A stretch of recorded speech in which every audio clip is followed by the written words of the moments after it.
ಶ್ರೀ ಗಣಪತಿ ಶಾರದಾ ಗುರುಭ್ಯೋ ನಮಃ.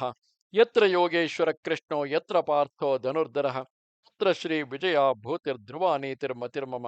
ಶ್ರೋತೃಗಳಿಗೆ ಶ್ರೀ ಅಳಸಿಂಗರಾಚಾರ್ಯ ವಿರಚಿತ ಶ್ರೀ ವ್ಯಾಸ ಮಹರ್ಷಿ ಪ್ರಣೀತ ಶ್ರೀಮನ್ ಮಹಾಭಾರತದ ಕರ್ಣ ಪರ್ವದಲ್ಲಿ ಸಂಕುಲ ಯುದ್ಧವು ಅಶ್ವತ್ಥಾಮನು ಯುಧಿಷ್ಠಿರನನ್ನು ಸೋಲಿಸಿದುದು ಎಂಬ 50ನೆಯ ಅಧ್ಯಾಯಕ್ಕೆ ಸ್ವಾಗತ.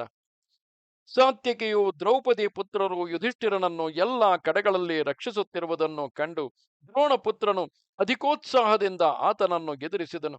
ಅಭ್ಯಾಸ ಬಲದಿಂದ ಅಸಮಾನವಾದ ಹಸ್ತಲಾಘವವುಳ್ಳವನು, ಧನುರ್ಧಾರಿಗಳಲ್ಲಿ ಅಗ್ರಗಣ್ಯನೂ ಆದ ಆ ಅಶ್ವತ್ಥಾಮನು ತೀಕ್ಷ್ಣ ಬಾಣಗಳನ್ನು ಬಿಟ್ಟು ಅದರಲ್ಲಿ ತನಗೆ ತಿಳಿದ ಗತಿಭೇದಗಳನ್ನೆಲ್ಲ ತೋರಿಸುತ್ತಾ ಆ ಬಾಣಗಳಿಂದ ದಿಕ್ಕುಗಳೆಲ್ಲವನ್ನು ಮರೆಮಾಡಿದನು. ಅಶ್ವತ್ಥಾಮನ ಅಸ್ತ್ರಗಳಿಂದ ಕತ್ತಲೆ ಕವಿದು ಯಾರಿಗೂ ಏನೂ ಕಾಣದಂತಾಯಿತು. ಯುದ್ಧ ಭೂಮಿಯೆಲ್ಲವೂ ಬಾಣಮಯವಾಯಿತು. ಬಾಣರಾಶಿಗಳು ಆಕಾಶದಲ್ಲಿ ಹಾರಾಡುತ್ತಿರುವ ವಿಮಾನಗಳಂತೆ ಕಾಣಿಸಿದವು.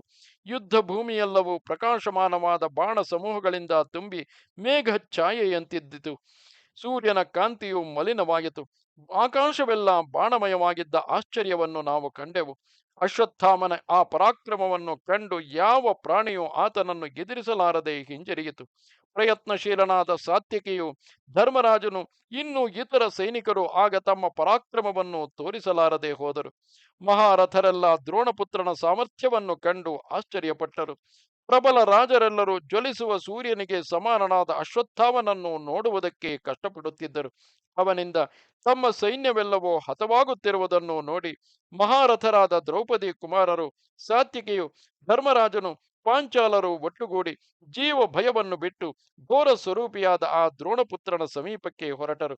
ಸಾತ್ವಿಕೆಯು ದ್ರೋಣಪುತ್ರನನ್ನು ಮೊದಲು 27 ಬಾಣಗಳಿಂದ ತಡೆದು ತಿರುಗಿ 7 ಬಾಣಗಳಿಂದ ಹೊಡೆದನು. ಹಾಗೆಯೇ ಯುಧಿಷ್ಠಿರನು 73 ಬಾಣಗಳಿಂದಲೂ, ಪ್ರತಿವಿಂಧ್ಯನು 7 ಬಾಣಗಳಿಂದಲೂ, ಶ್ರುತಕರ್ಮನು 3 ಬಾಣಗಳಿಂದಲೂ, ಕೃತಕೀರ್ತಿಯು 7 ಬಾಣಗಳಿಂದಲೂ, ಸುತಸೋಮನು 9 ಬಾಣಗಳಿಂದಲೂ, ಶತಾನೀಕನು 7 ಬಾಣಗಳಿಂದಲೂ ಏಕಕಾಲದಲ್ಲಿ ದ್ರೋಣಪುತ್ರನನ್ನು ಹೊಡೆದರು. ಇನ್ನು ಅನೇಕ ಶೂರರು ಎಲ್ಲ ಕಡೆಗಳಿಂದ ಅಶ್ವತ್ಥಾಮನನ್ನು ಹೊಡೆಯುತ್ತಿರಲು ಇದರಿಂದ ಕೋಪಗೊಂಡ ಅಶ್ವತ್ಥಾಮನು ಸರ್ಪದಂತೆ ಬುಸುಗುಟ್ಟುತ್ತಾ ಸಾತ್ವಿಕೆಯ ಮೇಲೆ 25, ಶ್ರುತಕೀರ್ತಿಯ ಮೇಲೆ 9, ಸುತಸೋಮನ ಮೇಲೆ 5, ಶ್ರುತಕರ್ಮನ ಮೇಲೆ 8, ಪ್ರತಿವಿಂಧ್ಯನ ಮೇಲೆ 3, ಶತಾನೀಕನ ಮೇಲೆ 9, ಧರ್ಮರಾಜನ ಮೇಲೆ 5 ಹೀಗೆ ಬಾಣಗಳನ್ನು ಬಿಟ್ಟು ಇತರ ಶೂರರನ್ನು ಎರಡೆರಡು ಬಾಣಗಳಿಂದ ಹೊಡೆದನು. ಶ್ರುತಕೀರ್ತಿಯ ಬಿಲ್ಲನ್ನು ಕತ್ತರಿಸಿದನು. ಮಹಾರಥನಾದ ಶ್ರುತಕೀರ್ತಿಯು ಬೇರೊಂದು ಬಿಲ್ಲನ್ನು ಕೈಗೆತ್ತಿಕೊಂಡು ಅಶ್ವತ್ಥಾಮನ ಮೇಲೆ 3 ಬಾಣಗಳನ್ನು ಪ್ರಯೋಗಿಸಿ ಇನ್ನೂ ಅನೇಕ ಬಾಣಗಳಿಂದ ಆತನನ್ನು ಹೊಡೆದನು. ದ್ರೋಣಪುತ್ರನು ಬಾಣವರ್ಷದಿಂದ ಶತ್ರು ಸೈನ್ಯವನ್ನು ಮುಚ್ಚಿದನು. ಧರ್ಮರಾಜನ ಬಿಲ್ಲನ್ನು ಕತ್ತರಿಸಿ ಆತನ ಮೇಲೆ ಬೇರೆ ಬೇರೆ 3 ಬಾಣಗಳನ್ನು ಪ್ರಯೋಗಿಸಿದನು. ಆಗ ಧರ್ಮರಾಜನು ಬೇರೆ ದೊಡ್ಡ ಬಿಲ್ಲೊಂದನ್ನು ಕೈಗೆತ್ತಿಕೊಂಡು 63 ಬಾಣಗಳಿಂದ ದ್ರೋಣಪುತ್ರನ 2 ತೋಳುಗಳಿಗೂ ಎದೆಗೂ ಹೊಡೆದನು. ಸಾತ್ವಿಕೆಯು ಕ್ರೋಧಾವೇಶದಿಂದ ಅಶ್ವತ್ಥಾಮನ ಬಿಲ್ಲನ್ನು ಒಂದು ಅರ್ಧಚಂದ್ರ ಬಾಣದಿಂದ ಕತ್ತರಿಸಿ ಪ್ರಬಲವಾಗಿ ಗರ್ಜಿಸಿದನು. ಬಿಲ್ಲು ಮುರಿದ ಮೇಲೆ ದ್ರೋಣಪುತ್ರನು ಒಂದು ಶಕ್ತ್ಯಾಯುಧವನ್ನೆತ್ತಿ ಅದರಿಂದ ಸಾತ್ವಿಕೆಯ ಸಾರಥಿಯನ್ನು ಕೊಂದು ರಥದಿಂದ ಕೆಡಹಿದನು. ಆಮೇಲೆ ಬೇರೊಂದು ಬಿಲ್ಲನ್ನು ಕೈಗೆತ್ತಿಕೊಂಡು ಸಾತ್ವಿಕೆಯನ್ನು ಶರವರ್ಷದಿಂದ ಮುಚ್ಚಿದನು. ಸಾರಥಿಯು ಕೆಳಗೆ ಬಿದ್ದೊಡನೆ ರಥದ ಕುದುರೆಗಳು ದಿಕ್ಕಾಪಾಲಾಗಿ ಓಡಲಾರಂಭಿಸಿದವು. ಇಷ್ಟರಲ್ಲಿ ಯುಧಿಷ್ಠಿರನ ಕಡೆಯ ವೀರರು ತೀಕ್ಷ್ಣ ಬಾಣಗಳನ್ನು ಪ್ರಯೋಗಿಸುತ್ತಾ ಅಶ್ವತ್ಥಾಮನನ್ನು ವೇಗದಿಂದ ಎದುರಿಸಿ ಆತನ ಮೇಲೆ ಬಾಣ ವರ್ಷಗಳನ್ನು ಸುರಿಸಿದರು. ರಿಪು ಭಯಂಕರನಾದ ಅಶ್ವತ್ಥಾಮನು ಆ ಯುದ್ಧವೀರರನ್ನೆಲ್ಲ ನಗುತ್ತಲೇ ಎದುರಿಸಿ ತಡೆದನು. ಉರಿಯುವ ಬೆಂಕಿಯು ಪದೆಯನ್ನು ದಹಿಸುವಂತೆ ಅಶ್ವತ್ಥಾಮನೆಂಬ ಅಗ್ನಿಯು ಬಾಣ ಜ್ವಾಲೆಗಳನ್ನು ಹರಡುತ್ತಾ ಪಾಂಡವ ಸೇನೆ ಎಂಬ ದೊಡ್ಡ ಕಾಡನ್ನೆಲ್ಲ ದಹಿಸುತ್ತಿದ್ದಿತು. ದ್ರೋಣಪುತ್ರನ ಕೋಪಾಗ್ನಿಯ ಉರಿಗೆ ಸಿಕ್ಕಿದ ಪಾಂಡವ ಸೈನ್ಯವು ಸೇನಾಮುಖದಲ್ಲಿದ್ದ ಹಾಗೆಯೇ ತತ್ತಳಿಸಿತು. ಸೂರ್ಯನು ಕಿರಣಗಳಿಂದ ಹೇಗೋ ಹಾಗೆ ದ್ರೋಣಪುತ್ರನು ಬಾಣ ಜ್ವಾಲೆಯಿಂದ ಸೈನ್ಯವನ್ನೆಲ್ಲ ತಾಪಗೊಳಿಸಿದನು. ಆ ಬ್ರಾಹ್ಮಣನ ಕೋಪಾಗ್ನಿ ಮತ್ತು ಬಾಣಾಗ್ನಿ ಇವೆರಡರಿಂದಲೂ ದಹಿಸಲ್ಪಡುತ್ತಿದ್ದ ಆ ಪಾಂಡವ ಸೈನ್ಯವು ಕ್ರಿಮಿ ಎಂಬ ಮಹಾಮತ್ಸ್ಯದಿಂದ ಕಲಗಿಸಲ್ಪಟ್ಟ ನದಿ ಮುಖದಂತಾಯಿತು.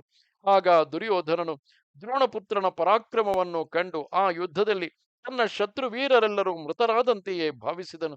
ಆಗ ಯುಧಿಷ್ಠಿರನು ಮಹಾರಥನಾದ ದ್ರೋಣಪುತ್ರನನ್ನು ಬಾಣಗಳಿಂದ ಹೊಡೆಯುತ್ತಾ ಕೋಪದಿಂದ, ಓ ಯುದ್ಧ ವಿಶಾರದ, ನಿನ್ನನ್ನು ನಾನು ಚೆನ್ನಾಗಿ ಬಲ್ಲೆನು. ನೀನು ವೀರ್ಯವಂತನೆಂದು, ಬಲಶಾಲಿಯೆಂದು, ಅಸ್ತ್ರವಿದ್ಯಾ ನಿಪುಣನೆಂದು, ಸಮರ್ಥನೆಂದು, ವೇಗ ಪರಾಕ್ರಮಗಳುಳ್ಳವನೆಂದು ನನಗೆ ಚೆನ್ನಾಗಿ ತಿಳಿದಿದೆ. ಆದರೆ ನೀನು ಈ ನಿನ್ನ ಸಾಮರ್ಥ್ಯವೆಲ್ಲವನ್ನು ದೃಷ್ಟದ್ಯುಮ್ನನಲ್ಲಿ ತೋರಿಸಿದರೆ ಆಗ ನಾವು ನಿನ್ನನ್ನು ನಿಜವಾದ ಬಲಶಾಲಿಯೆಂದು, ಅಸ್ತ್ರವಿದ್ಯಾ ನಿಪುಣನೆಂದು ತಿಳಿಯುವೆವು. ರಿಪು ಭಯಂಕರನಾದ ದೃಷ್ಟದ್ಯುಮ್ನನನ್ನು ನೋಡಿದ ಮೇಲೆ ನಿನ್ನ ಬಲವೇನು ಪ್ರಕಾಶಕ್ಕೆ ಬಾರದು. ನಾನು ನಿನ್ನನ್ನು ಬ್ರಾಹ್ಮಣನೆಂದೇ ಭಾವಿಸಲಾರೆನು. ಈಗ ನೀನು ನನ್ನನ್ನು ಕೊಲ್ಲಲು ಉದ್ದೇಶಿಸಿರುವುದರಿಂದ ನಿನಗೆ ದಯಾ ದಾಕ್ಷಿಣ್ಯಗಳು ಇಲ್ಲ, ಉಪಕಾರ ಸ್ಮರಣೆಯೂ ಇಲ್ಲ. ಬ್ರಾಹ್ಮಣನಿಗೆ ತಪಸ್ಸು ಶಮದಮಗಳು ಲಕ್ಷಣಗಳು. ಕ್ಷತ್ರಿಯನೇ ಬಿಲ್ಲನ್ನು ಬಗ್ಗಿಸತಕ್ಕವನು. ನೀನು ಬ್ರಾಹ್ಮಣಾಧಮನು.